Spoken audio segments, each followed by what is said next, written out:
Bueno, continuamos con la última charla del día de hoy, de las jornadas, titulada Lubricación sólida por medio de materiales compuestos de matriz epoxi, que va a ser dictada por el ingeniero Maximiliano Sanín. Maximiliano es ingeniero mecánico, doctor en ingeniería, docente e investigador en ciencia de los materiales y propiedades mecánicas, específicamente en características y aplicaciones tribólicas, no convencionales, aleaciones especiales y materiales compuestos.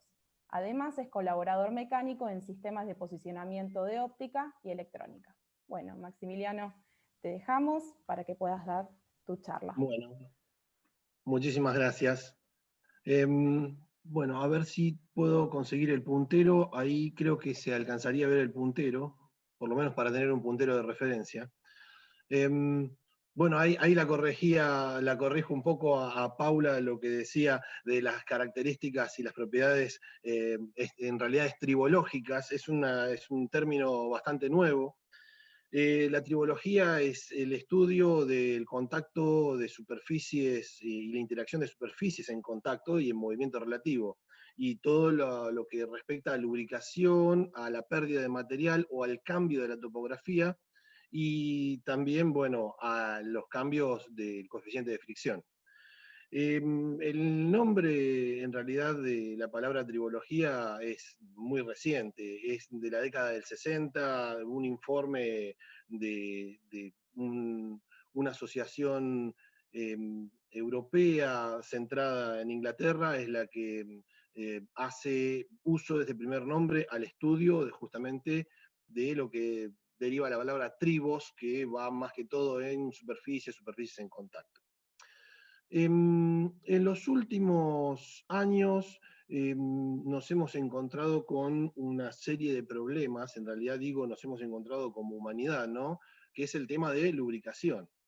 La lubricación generalmente uno asocia con lubricación en agregar aceites o grasas, o poner alguna capa intermedia o cambiar alguna superficie, con un poco asociado a eso. Y la realidad es que las condiciones para los lubricantes, ya sean líquidos o grasas, o llamados también semisólidos, es bastante acotada. Ya cuando tenemos presiones de contacto elevadas, condiciones de vacío, condiciones de elevadas o bajas temperaturas, incluso en el mismo uso, cuando un componente mecánico está sometido a elevadas temperaturas o a bajas temperaturas, el lubricante tiene que soportar las características y dar la condición de lubricidad, mantener cierto coeficiente de fricción y mantener las características propias, ya sea la viscosidad o todos los parámetros que se vean afectados por la temperatura. Incluso otros parámetros como radiación o cambios de la humedad van a afectar muchísimo a lo que es la lubricación convencional, que es la lubricación líquida o semisólida por el medio de las grasas. Cuando las condiciones son bastante severas, se hacen ya aplicaciones de lubricantes sólidos.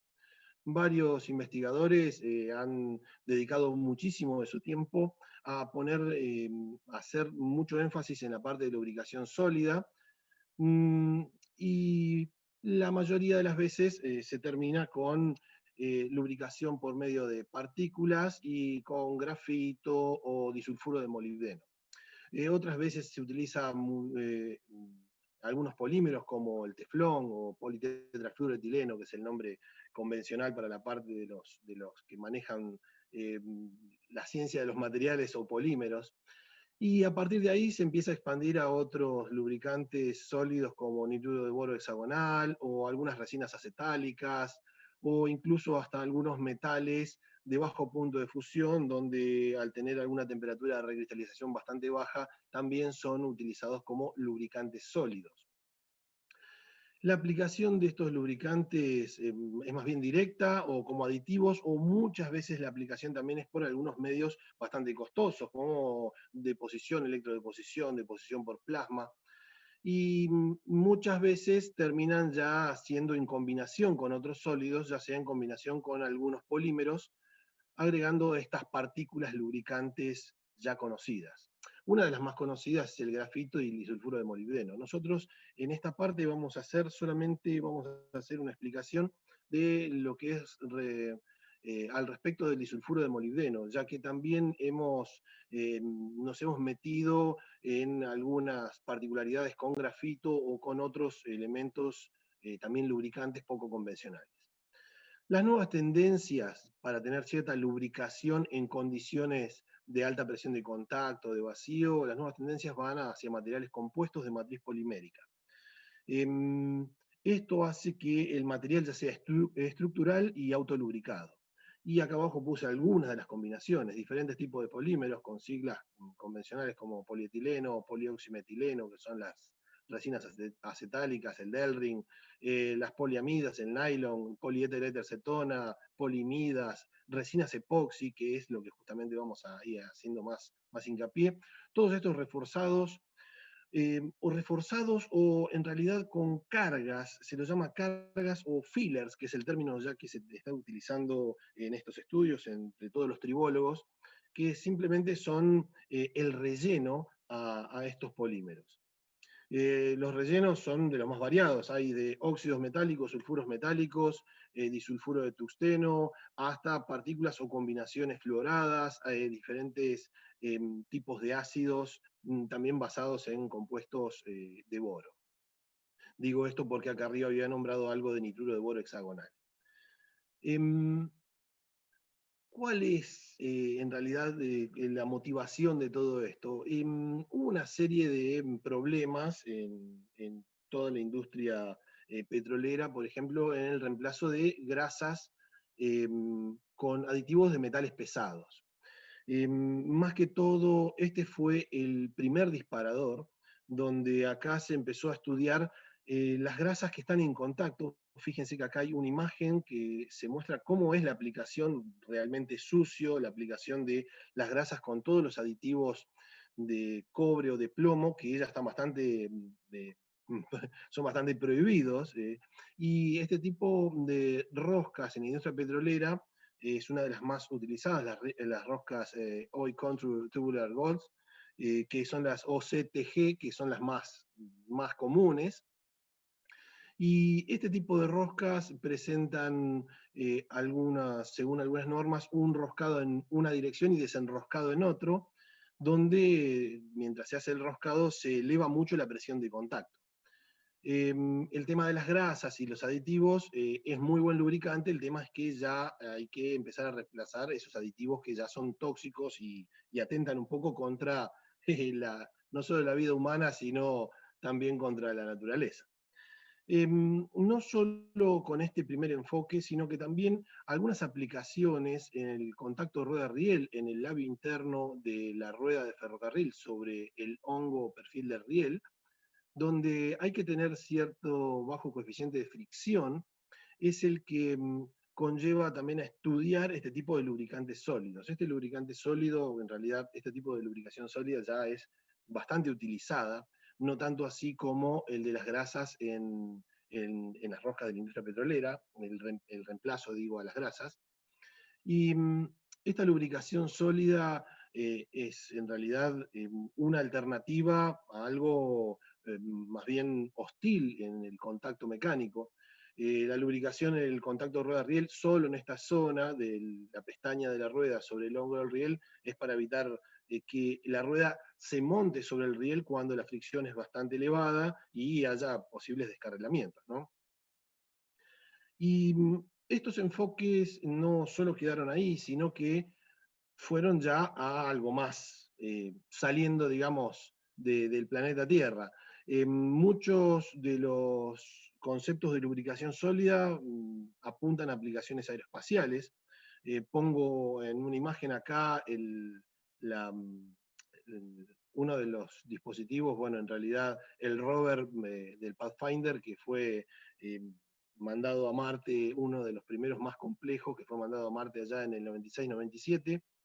Y toda la parte de lubricación en realidad acá no es porque esté sometido a altas cargas, sino que la lubricación sólida acá tiene que resistir los cambios de temperatura y mantener en esas condiciones donde el ambiente pulvuriento termina en realidad siendo más abrasivo que lubricante si entra en las zonas de contacto, por ejemplo, en los rodamientos de la parte de las ruedas, o los sistemas de elevación, o los sistemas de movimientos para levantamiento de muestras y el ensayo de la muestra, ¿no? En realidad la evaluación de la muestra.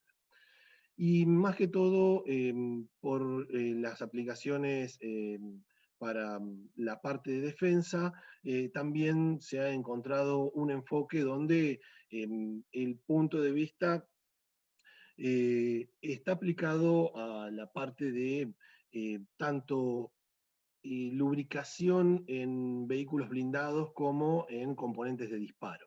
Aunque todo eso todavía hay cierta discusión en la utilización de este tipo de lubricación sólida con alguna matriz polimérica. Si me da el tiempo, también muestro que está extra a la presentación cuáles son los inconvenientes específicos para estas aplicaciones. Bueno, ¿en qué en realidad se basa todo esto? Todo material compuesto está compuesto por, a lo que llamamos materiales compuestos, compuesto por una matriz, a lo cual nosotros apuntamos a una matriz del tipo polimérica, y más que todo una matriz polimérica termoestable. Y compuesto también por, bueno, su fase de carga de relleno reforzante, ya sean fibras o partículas. Más que todo, hacemos hincapié en la parte termoestable, en resinas epoxi, y en la parte de partículas, las partículas que van a ser partículas lubricantes. Hay muchos otros estudios con materiales compuestos, también de aplicaciones tribológicas, con partículas reforzantes, que son partículas duras. En este caso, las partículas lubricantes tienen que ser partículas blandas, que tengan cierta untuosidad, cierta capacidad de deslizamiento a nivel molecular o a nivel atómico, como desde el punto de vista que lo quieran ver, porque hay diferentes tipos de partículas, lo que permite este deslizamiento justamente y esta interacción entre dos superficies que no deberían estar en contacto y que hagan esta aplicación, que cumplan esa función de lubricante. ¿Por qué se utiliza una fase continua o matriz del tipo polimérica? Porque va a aportar un film de transferencia. Si alguno de ustedes alguna vez ha borrado con una goma de borrar, ha notado sobre, por ejemplo, al moverlo sobre algún vidrio, que se forman algunos pelitos o esas virutas de la goma de borrar, eso es parte de un film de transferencia que hacen casi todos los polímeros sobre superficies mucho más duras. Dependiendo de si ese film de transferencia es estable o no, va a depender del material que transporte a estas partículas lubricantes que terminan haciendo una reducción de fricción. Todo el trabajo en conjunto es el que va a ser un aporte de una interacción de un tercer material entre los dos componentes que están en contacto deslizante, ¿no? Bueno, primero los lubricantes sólidos se pueden clasificar como lubricantes cristalinos laminares, que responden a una estructura de capas, donde están fuertemente unidos por uniones covalentes entre las capas y algunas uniones mucho más débiles entre estas capas. Esto permite el deslizamiento. Por ejemplo, el disulfuro de molibdeno es el que cumple esta función, el grafito también, el nitruro de boro hexagonal también. Aunque hay otras estructuras que no son cristalinas, estructura cristalina, no son netamente hexagonales, sino que van a tener otros sistemas de deslizamientos. Hay muchos sulfuros metálicos, tienen otro sistema cristalino y cumplen con esas características. También hay lubricantes sólidos no cristalinos o amorfos, pero nosotros no vamos a entrar en esto. Acá estoy mostrando algunas de las imágenes obtenidas del disulfuro de molibdeno. Con microscopía óptica se ve, a ver si puedo hacer un aumento. Perdón, a ver si puedo hacer un aumento.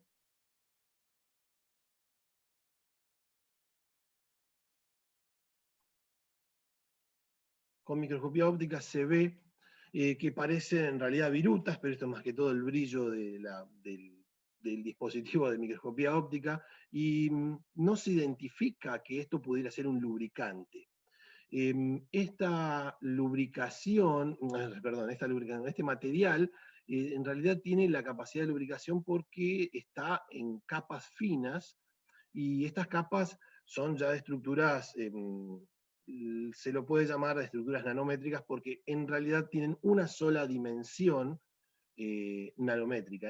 En otras dimensiones ya es un poco más grande. Pero son estructuras en capas, lo cual permite que sea un buen lubricante. Y después por el método de aplicación también se ven ciertas clasificaciones de lubricantes, ya sea por aplicación manual, cuando se hacen un pintado directamente se espolvorean estos materiales porque vienen en forma de polvos, se mezclan con otros aditivos o grasas y aceites, muchas aplicaciones tecnológicas, ya sea sputtering o deposición en vacío, CBD o técnicas de plasma, o como materiales compuestos. Y acá ponemos a estos lubricantes sólidos en su función de filler, ¿no? De carga de relleno o reforzante. Un material compuesto, como ya dijimos, está compuesto por una matriz y esas cargas de relleno. La matriz, hemos elegido una matriz epoxi por bajo costo, la facilidad de manipulación y la facilidad de procesamiento. Si tuviéramos matrices del tipo poliméricas, del tipo polietileno o poliéter cetona o algún Delrin, requiere de un procesamiento un poco más complejo. Y las cargas de relleno que van a ser los lubricantes, bueno, depende del tipo de partículas lubricantes. Nosotros nos vamos a enfocar solamente en disulfuro de molibdeno, porque el trabajo fue mucho más extenso, pero merecía hacer hincapié por lo menos en una de las partes, y la cantidad y el tamaño. En realidad, la cantidad y el tamaño son dependientes una de otra. A menor tamaño se requiere menor cantidad, y porque tenemos incluso el uso de nanopartículas lubricantes, no que sean estrictamente en las 3 dimensiones de estructuras nano, ¿no? Sino que tengan alguna de las dimensiones nano, o sea que sean solamente, por ejemplo, acá en el espesor, y como habíamos visto en la imagen anterior, y si no también tenemos la dependencia de la cantidad. No siempre la mayor cantidad de partículas lubricantes genera una buena lubricidad y una buena acción lubricante. Muchas veces hay aglomeraciones, la acción entre la interfase de las partículas con la matriz no es buena, las aglomeraciones son un tema muy recurrente cuando se trabaja con nanopartículas, y estas aglomeraciones a lo último, en lugar de ser lubricantes, terminan siendo en algún momento abrasivas. Así que no es trivial encontrar esa relación tamaño-cantidad. Y el comportamiento, justamente buscar la condición del comportamiento óptimo. Para eso nos basamos en algunos antecedentes. Algunos trabajos con poliéter éter cetona encuentran que más o menos al 5% se encuentran las mejores condiciones de fricción y las mejores condiciones de desgaste. O sea que el menor desgaste y el menor coeficiente de fricción. En otros trabajos ya con polietilenos de alta densidad, de alto peso molecular en realidad, acá se ven como corridos o desplazados los valores mínimos en tasa de desgaste. Así que la reducción del desgaste puede observarse entre un 5% hasta un 15% según estos trabajos. Pero esto también va a depender de la condición de contacto. Estos trabajos fueron ensayados a baja carga en ensayos pin on disk o en block on ring, que son los ensayos más comunes según la norma STM, la G99 o la G77, y estos ensayos a baja carga para este tipo de materiales compuestos o materiales autolubricados a veces no son tan representativos para el uso en las condiciones reales, ya que la carga siempre es constante y la velocidad es siempre constante. Otros antecedentes, por ejemplo, en polietilenos también de alta densidad, siempre hablando con disulfuro de molibdeno, encontramos entre un 4 y un 6% una tasa de desgaste bastante baja y un coeficiente de fricción bastante bajo. Así que nos vamos a encontrar en un valor, vamos a buscar un valor de 5, que es el que vamos a utilizar, 5% de disulfuro de molibdeno, el que vamos a utilizar en estos ensayos que vamos a realizar. Que lo vamos a realizar, no, que ya hicimos en realidad. Bueno, ya viendo antecedentes con matrices epoxi, se encuentran que en ensayos de baja carga hay reducción cuando aumenta la cantidad de disulfuro de molibdeno. y en ensayos también con alta carga, ya con matrices epoxi. Esto es específico para algunas particularidades en la aplicación ferroviaria. También se encuentra que hay una buena reducción en el volumen perdido de este material autolubricante. En realidad, nosotros nos vamos a enfocar, en este trabajo nos enfocamos en recubrimientos con algunos coatings de 40 micrones, en realidad entre 20 a 120 micrones. ¿Cómo preparamos entonces nuestro material de ensayo? Una resina epoxi comercial, de la cual fuimos evaluando diferentes tipos de resina. La más resistente, encontramos una resina del tipo Wilpox de la marca Karmas, respetando las condiciones de curado dadas por el fabricante, pero también fuimos variando las condiciones de curado. Y esta resina con un endurecedor fuerte poliamínico, una relación 2:1 o 100:50, como suele representarse en los que trabajan en resinas epoxis y endurecedores, un mezclado de partículas basado en los antecedentes, y se hizo una aplicación de espesores de esta resina con las mezclas de los lubricantes sólidos. Se hizo una aplicación de espesores que van entre los 20 micrones a los 120 micrones. Bueno, como les dije, se evaluaron diferentes etapas de curado de resina. Nosotros trabajamos acá con lo que llamamos resina 2. Hemos trabajado con una resina 1 también, que se han encontrado buenos resultados, pero cuando ya empezamos a probar otro tipo de resina, depende también no solo del lubricante, sino del tipo de resina y de las condiciones de curado. El ensayo propuesto para determinar las características de este coating en realidad es un ensayo block on ring, un ensayo que es disco sobre bloque o bloque anillo, también se da en algunas traducciones, donde este bloque es el bloque de sacrificio y el anillo es el que va a estar deslizando en un mismo sentido. Pero como todo este trabajo fue disparado en realidad con condiciones de ensayos de deslizantes reciprocantes, como van en un sentido o en otro. Tal es el caso de la lubricación en ruedas, tal es el caso de la lubricación en las pestañas de ferrocarril, y tal es el caso del enroscado y desenroscado de las roscas petroleras que habíamos nombrado al principio.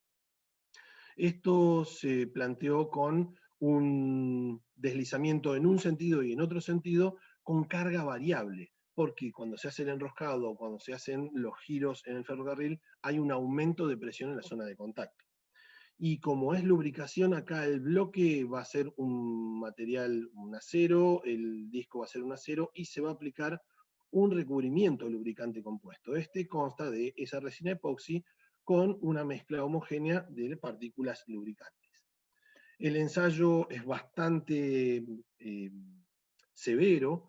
Las aplicaciones de carga van hasta unos 650 kilogramos. No se pone en presión de contacto porque, si vuelvo a la imagen anterior, en la superficie de contacto va cambiando la superficie, y esto comienza como un contacto no conforme y termina siendo un contacto conforme, donde hay cierta conformidad entre las superficies en contacto, así que va cambiando la condición de presión. Y bueno, se desarrolló en realidad en cooperación con la Universidad del Sur y con la UTN Facultad Regional Aedo, una máquina que trate de simular, aunque sea 4 ciclos de carga y de descarga, o sea que esto tiene que girar en un sentido aumentando la carga y en el otro sentido disminuyendo la carga. Este ciclo se aplicó 4 veces. En realidad, una normativa, esto fue basado en una normativa de roscas, para poner un punto de referencia en las roscas petroleras, donde pueden ser 4 ciclos de enroscado y desenroscado, o también hay otra normativa que hace 10 ciclos. Nosotros simplemente lo pusimos en 4 ciclos. La etapa de duración y la velocidad estaban basados en ensayos anteriores, justamente para otro tipo de lubricación. Ya estaba seteada esta máquina, es un block on ring instrumentado de carga variable. Podría decir que es único en el país porque los ensayos block on ring usualmente son con la misma carga, o sea, carga constante y a velocidad constante. Nosotros lo único que tenemos acá constante es la velocidad, la carga va a ser variable. Como ven acá hay un tanque que va haciendo un llenado, hay unas celdas de carga que van a tomar la fricción, en realidad toman la variación para después pasarlo a fricción, y hay una celda de carga que determina la carga a medida que está funcionando esto en estos 14 segundos, en un sentido y 14 segundos en otro sentido. Bueno, se caracterizaron las mezclas, se caracterizaron las superficies por microscopía confocal, que fue una herramienta de mucho uso en realidad porque podemos determinar claramente, a ver si puedo hacer una ampliación, determinar claramente las condiciones de mecanizado del disco y empezar a limitar las variables. Las variables acá, en realidad les cuento, las variables son el tamaño de la partícula, el tipo de resina, el tipo de curado, e incluso fueron también las características superficiales. Esto corresponde, no sé si alcanza a ver una mano, bueno, lo que se ve en forma de surcos es lo que corresponde a el mecanizado en el disco, que se trató de mantener constante, y lo que se ve en forma de picos aleatorios es el mecanizado, en realidad es el arenado que se hizo en los bloques, más bien para tener mayor anclaje mecánico. El espesor se evaluó por algunos dispositivos de microscopía DOC que hemos desarrollado en el laboratorio de láser en CITEDEF, y también fueron comprobados con microscopía de barrido. Esto nos dio justamente algunas ideas de que realmente estábamos con un método rápido de evaluación de superficies, no tanto un microscopio electrónico, ¿no? Bueno, estas no son unas muestras precisamente ensayadas porque se observa que hay cierto despegado del recubrimiento, acá se encuentra despegado, pero sí pudimos comprobar los espesores que queríamos ensayar.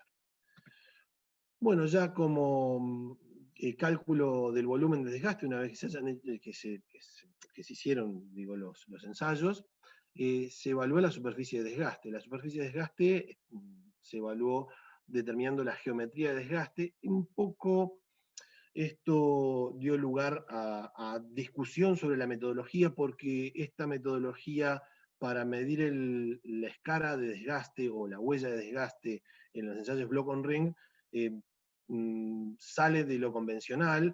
Hay un problema en ver el material acumulado tanto en un sentido de giro como en el otro sentido de giro, y también en la cantidad de anchos de medición.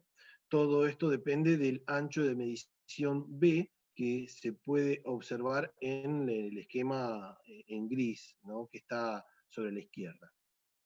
Como esto no estuvimos muy conformes, tuvimos que comprobarlo y lo comprobamos con algunas mediciones topográficas generadas en 3D y realmente lo justificó y estuvo bien, o sea que estábamos dentro de los valores, el error fue mínimo y se han hecho, bueno, una cierta cantidad de ensayos como para mantener la repetibilidad, ¿no? El comportamiento en fricción se midió durante el ensayo, no así la evolución del desgaste, ya que el desgaste se midió al final de cada ensayo. El comportamiento en fricción en realidad se mide en carga, lo que se observa en azul es la carga, lo que se observa en azul es la variación de coeficiente de fricción, y lo que se observa en rojo es el incremento de la carga, y en azul es la primera vuelta, los primeros 14 segundos en un sentido de giro como cuando se incrementa la carga. Observamos acá que a medida que incrementa la carga no cambia el coeficiente de fricción, se mantiene prácticamente estable en 0,1. Esto nos pareció raro, y en los ensayos siguientes también observamos que hay una reducción del coeficiente de fricción incluso cuando se incrementa la carga. Bueno, esto fue justificado con algunos ensayos de alguna lubricación sólida. En realidad fue una búsqueda bastante detallada, no es que estábamos descubriendo nada, pero sabíamos que había algo previo, y algunos trabajos de la NASA bastante antiguos justificaban que con el incremento de la carga iba a una coeficiente de fricción también aplicado para lubricación sólida, pero en este caso no de materiales compuestos. El gráfico que ven abajo, bueno, es una sola de las condiciones de descarga cuando ya gira en el otro sentido y va bajando la carga del material, perdón, la carga del ensayo. Y acá como se va en sentido contrario, ¿no? Va incrementándose el coeficiente de fricción. Está mucho más atenuada esta señal porque tenía bastante ruido mecánico y ruido eléctrico y no permitía ver, así que directamente mostramos una sola, pero mostrarlas todas juntas es directamente tener todo el recuadro este rayado. Lo más importante de esto fue el comportamiento en desgaste, el volumen desgastado en función del espesor para las distintas composiciones. En realidad tuvimos muchas variables, pero una variable que nos llamó la atención fue ver que en función del espesor de este recubrimiento mantenía cierto grupo de la cantidad de ensayos que se hizo, mantenían cierto volumen desgastado y después de un valor dado de espesores aumenta este volumen desgastado. Así que mantiene una tasa de desgaste cuando tenemos espesores entre 60 y 80 micrones de este recubrimiento. Y con espesores mayores hay un aumento en esta tasa de desgaste. También, bueno, se midió la dureza Vickers con muy baja carga sobre los recubrimientos, con espesores menores entre los 60 y 80, se ve que se incrementa la dureza. Acá hay cierta clara influencia del material del sustrato. Así que no es solamente la dureza del material compuesto. El material compuesto mantiene después entre los 60 y 80 micrones de espesor, mantiene su dureza. Haciendo un análisis mucho más detallado, sacamos como resultado y mucha discusión que con espesores menores aproximadamente a 70 micrones, la dureza y el volumen desgastado, acá hay una dependencia en este comportamiento propia de las partículas y con espesores mayores una dependencia que va a ser estrictamente de la resina epoxi. Ya no hay influencia tanto en la medición de dureza y va a haber mucho mayor desgaste porque el espesor es mayor. En realidad lo que se desgasta y lo que se ve es una mayor escala de desgaste, un mayor ancho de la huella de desgaste dado por el desprendimiento del material epoxi. Bueno, algunas de las conclusiones fueron la dureza del recubrimiento, la dependencia del material base, hay ese punto de inflexión de 70 micrones del espesor del coating este. La fricción, bueno, fue evaluada en cada rango, dos zonas características en los ensayos, un periodo de running-in, que es un periodo de asentamiento, y después un periodo estable, y un coeficiente de fricción que, a pesar de que varía la carga, oscila entre 0,09 y 0,14, 0,1 podemos decir, bastante bajo y bastante bueno, y que el volumen desgastado, bueno, va a ser dependiente de estas partículas lubricantes, pero con espesores menores, ¿no? Con espesores mayores ya es más dependiente de la resina epoxi. Y bueno, el análisis superficial no he mostrado imágenes, porque bueno, hubo un trabajo mucho más detallado de evaluación superficial. El mecanismo de desgaste más que todo fue de fatiga superficial sobre polímeros y de desgaste adhesivo, dado que este polímero deja, o este material compuesto de base polimérica, deja ese film de transferencia en la contraparte y redistribuye el lubricante. Bueno, desde ya gracias y tengo que agradecer la colaboración de la gente de láser que me ha ayudado en los dispositivos de observación microscópica y después, bueno, el Centro de Tribología y Tecnología de Superficies de la Universidad del Sur y parte de lo que también se ha evaluado en UTN AEDO, en el Laboratorio de Desgaste y de Fricción Sólida. Muchas gracias. Bueno, gracias Maximiliano, excelente presentación. Vamos a ir a las preguntas en el chat que figuran. La primera es si ya se ensayó el material en la industria petrolífera o ferroviaria, o para cuándo tienen pensado hacerlo. Si ya se ensayó el material para la industria petrolera, sí, ya se ensayó el material. En realidad, si yo no estoy compartiendo, ¿no? Todavía quería mostrar una diapositiva donde no solo nos quedamos con esa composición, sino que también hemos ensayado en composiciones con 2,5 de disulfuro de molibdeno, 5, esta es la que nosotros hicimos mayor hincapié, 7,5 y 10%. Hay mejoras con el aumento, pero hay mucha variación, hay otro comportamiento en fricción, y se ha ensayado no solo con disulfuro de molibdeno, sino también con grafito y con mezclas. El tema es que con mezclas las variaciones y las combinaciones y la sinergia de estos lubricantes sólidos disparan a un montón de variables que tenemos que empezar a afinar el lápiz y a acotar qué es lo que uno quiere realmente resolver. No es la búsqueda en sí de un lubricante de matriz epoxi mágico, sino que empezamos a ver que las condiciones de carga o de variación de carga ya son específicas para cada uno. Uno lo abrió a todas estas aplicaciones, pero para la industria petrolera ya fue ensayado con éxito. Hubo algunas mezclas que entran en competencia con grasas, y para la industria ferroviaria también. Genial. Bueno, la siguiente. ¿Cuál es la duración en el tiempo de los lubricantes sólidos? ¿Se refieren al problema de cambiarlos? ¿O cuál es si es un tiempo razonable? ¿Cuál es el tiempo razonable? Depende del lubricante sólido y depende del compuesto. Si hay mucha carga, se degrada muchísimo el material base, el material matriz, el polímero, y se pierde mucho de ese polímero.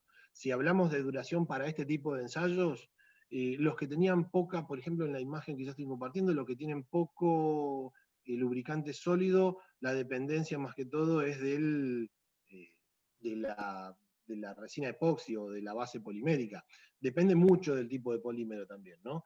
Nosotros, vuelvo a aclarar, utilizamos resina epoxi porque es lo más rápido de aplicar y lo más fácil de procesar.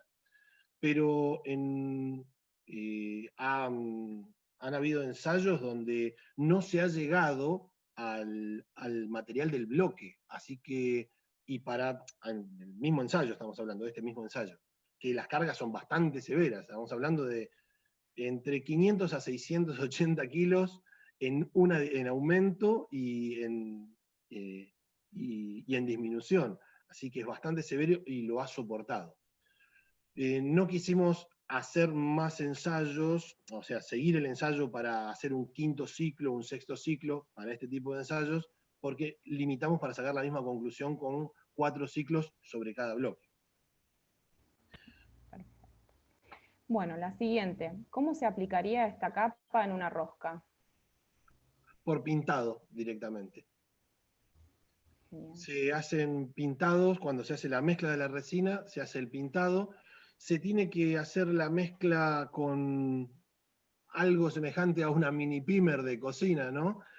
Sobre algunas bateas de mezcla y se puede lograr una buena homogeneidad. El tema de la homogeneidad y de los espesores, en realidad la variación de los espesores fue para ver si uno pinta y queda demasiado material o uno pinta y queda poco material.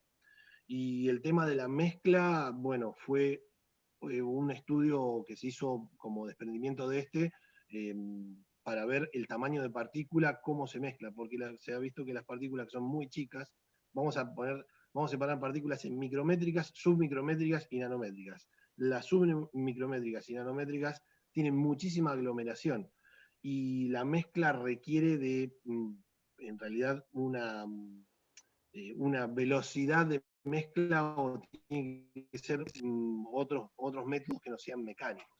Y una vez que se obtiene ese conjunto, antes de que se endurezca la resina, directamente se hace por pintado. Hay algunos ya polímeros, en realidad hay otros polímeros que hacen la misma aplicación en la industria petrolera, bueno, en offshore, en Noruega, están haciendo algunas, ya se está haciendo uso de esto directamente, y evitando ese pintado que en la imagen anterior mostré que es bastante sucio de pintar directamente con un pincel, ¿no? Con grasas. Genial. Y la última, bueno, ¿cómo se controla el espesor al aplicar la capa de lubricante? Para el ensayo, para este ensayo, ¿cómo se controló o cómo se controla en la industria? A ver si lo aclaran. Separo las dos. Para la industria no es tan fácil de controlar. Muchas veces se hace con algunos aplicadores de lacas que son espátulas regulables. Y de hecho, nosotros hicimos lo mismo sobre los bloques, pero eso va a depender del tipo de resina. Hay algunas resinas que tienen una tensión superficial que permite que quede distribuido sobre el bloque y otras que cambia la distribución y tienen más espesor en una parte, cercano a los bordes de la muestra, que en el centro de la muestra. Y eso fue un problema al momento de hacerlo en el ensayo. Y también, bueno, como fue un problema y haber visto esto según el tipo de resina y la aplicación, se amplió el estudio a diferentes espesores. En realidad hay espesores más finos, pero los espesores más finos directamente no se hicieron ensayos con espesores mucho más chicos y no tienen buenos resultados, porque directamente no hay una buena acción lubricante, y con espesores mucho más grandes ya se generan unas partículas que no son muy cómodas para evaluar después las siguientes pasadas, ¿no? El estudio de partículas es otro mundo que se desprendió sobre lo que es materiales autolubricados de matriz polimérica. Bueno, Maximiliano, también quería comentarte que me pareció muy bueno que también eligieron como matriz epoxi. También pensaron que si esto iba a ser aplicable, tiene que ser rentable, no utilizar materiales que luego, digamos, encarezcan. Está muy bueno, la verdad, todo tu trabajo. Y te agradecemos que hayas presentado en las jornadas todo tu trabajo realizado. Bueno, muchísimas gracias. Sé que son las segundas jornadas y cuando fueron las primeras no me atreví a presentarme. Bueno, ahora vamos a ir de a poquito mostrando toda la parte de trabajo. Sí, sí, todo el trabajo realizado, que es un montón, y hay mucho por detrás. Sí, sí, esto desprendió muchos interrogantes. Sí, sí, hay mucho trabajo a futuro con esto. Y además la aplicabilidad que tiene, ¿no? Sobre todo también para la defensa, lo que explicaste es sumamente interesante. El tema de defensa, bueno, fue aplicado, la idea es volcarlo, porque estos primeros ensayos es volcarlo a la parte de blindados, en la parte de transporte, donde uno no está en una situación de uso de un blindado, está lubricando a cada rato y tiene que tener una lubricación un poco más que justamente para condiciones más hostiles, ¿no? No digo hostiles por el tema de agresividad, por usar eso, sino porque el ambiente es polvoriento o de alta carga. No, está excelente. Bueno, y ahora vamos a dar por finalizado, no sé. Bien. Si dejo de compartir acá. Ahora sí, por favor.